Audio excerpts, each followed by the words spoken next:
Terima kasih Anda masih menyaksikan Kompas Petang. Komisi 3 DPR RI mendorong kasus dugaan suap mantan Kasat Reskrim Polres Metro Jakarta Selatan, AKBP Bintoro, berlanjut dalam ranah pidana. Anggota Komisi 3 DPR RI fraksi Golkar, Sudesson Tandra, mengapresiasi sanksi etik pemecatan dan sanksi demosi kepada AKBP Bintoro dan 4 anggota Polres Metro Jakarta Selatan lainnya.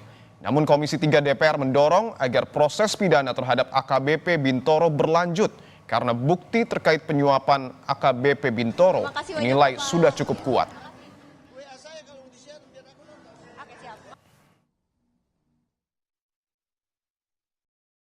Kami memberikan penghargaan yang tinggi kepada Polda Metro yang sudah sidang etik dan dilakukan pemberhentian tidak dengan hormat. Tetapi menurut saya belum cukup, ya, karena ini unsur pidananya sudah terang, ada pemerasannya, maka kita minta agar diteruskan dalam unsur pidananya. Bukan itu saja, permintaan kami adalah dihukum seberat-beratnya.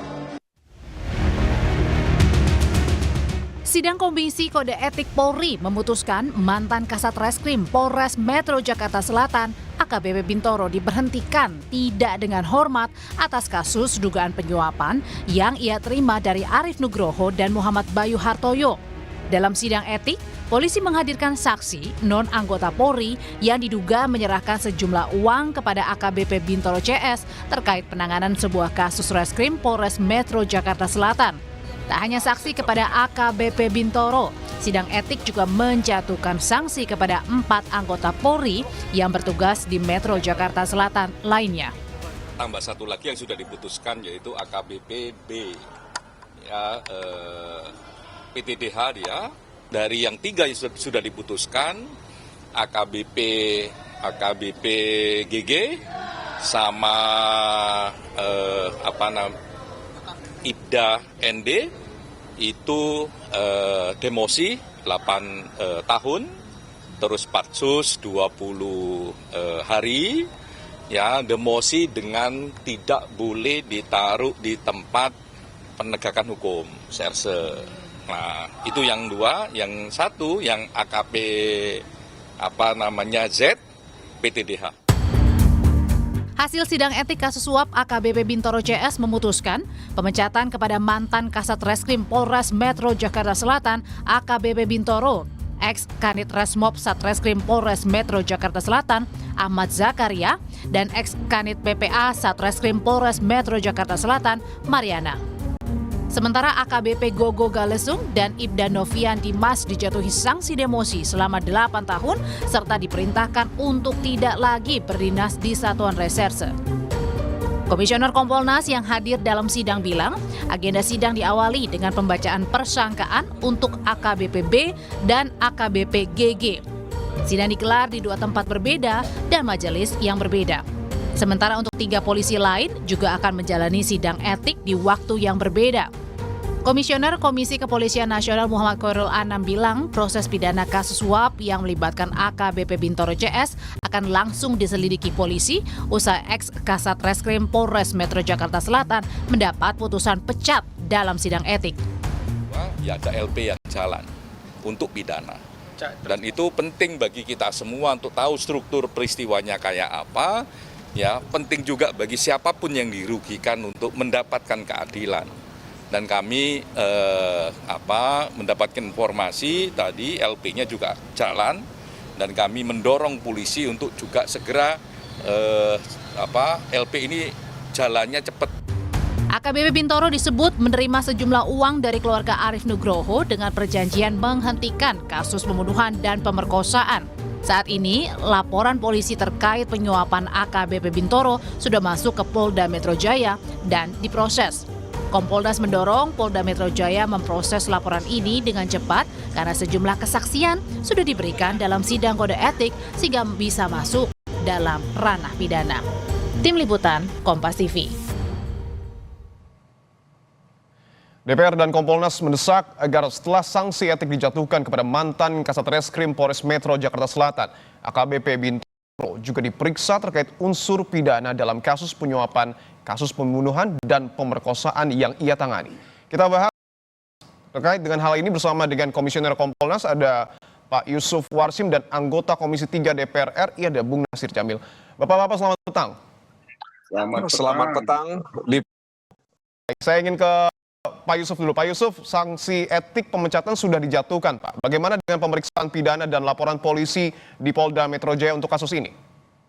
Ya, tentu kita nilai apa yang dilakukan oleh Polda Metro Jaya sudah melakukan penindakan tegas dan tuntas. Yang ini proses sidang Komisi Kode Etiknya sudah selesai. Ini tentu kita pandang Polda Metro Jaya sudah sangat responsif, merespon apa yang menjadi sorotan masyarakat dalam kasus ini benar-benar tegas secara kode etik, sanksinya juga tegas, diberikan sanksi berat PTTH, ada yang sanksi demosi, tapi itu sudah tegas. Nah, selanjutnya kami Kompolnas sebagai pengawas tentu apabila melihat proses selanjutnya ya kita mendorong penerapan hukum yang sama saja kepada kasus-kasus lain di tempat lain yang apabila itu ada fakta-fakta unsur dugaan tidak pidananya, maka itu tetap diproses. Namun sekali lagi, tentu kita juga menghormati. Ini sepertinya sebenarnya bagus saja mendahulukan proses kode etiknya, karena di situ terkait dengan permintaan etik, pertanggungjawaban etik jabatannya. Karena kan jabatannya itulah yang disalahgunakan, karena kewenangannya itulah yang disalahgunakan. Jadi ini kita pandang bagus-bagus saja mendahulukan pelanggaran kode etiknya itu ditindak terlebih dahulu. Ini tentu ada proses banding yang semuanya itu mengajukan banding. Mereka punya hak mengajukan banding, nanti diberikan waktu paling lama 21 hari mengajukan memori bandingnya, ya mudah-mudahan. Tapi pada lazimnya oknum-oknum yang melakukan pelanggaran itu memanfaatkan hari terakhir di hari 21 mengajukan memori bandingnya. Baik. Terus kita kawal, kita awasi, terkait dengan bagaimana selanjutnya kami pastikan bahwa proses pidananya akan berjalan, yang karena kita dorong diberlakukan penerapan hukum yang sama, sebagaimana ada oknum-oknum yang melakukan pelanggaran, ketika itu ada unsur pidananya tetap diproses. Dan ini akan tentu dikawal oleh Kompolnas secara langsung. Saya ingin ke Bung Nasir. Bung Nasir, ketika nanti proses pidana sudah berjalan, bagaimana kemudian aparat ini harus memastikan bahwa proses penyelidikan berjalan dengan transparan? Dan apakah perlu juga diperiksa atasan-atasannya, mungkin Wakapolres atau Kapolres, Bung Nasir? Ya, pertama tentu Komisi 3 memberikan apresiasi kepada Kepolisian Republik Indonesia.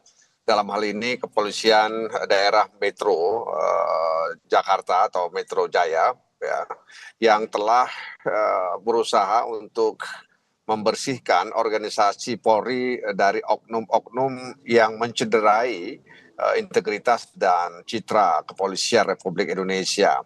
Nah, karena itu apa yang disampaikan oleh Pak Sigit selaku Kapolri ingin membersihkan atau yang tidak setuju dengan apa yang dia cita-citakan silahkan keluar dari gerbong Kepolisian Republik Indonesia secara perlahan tapi pasti kami melihat telah dilakukan.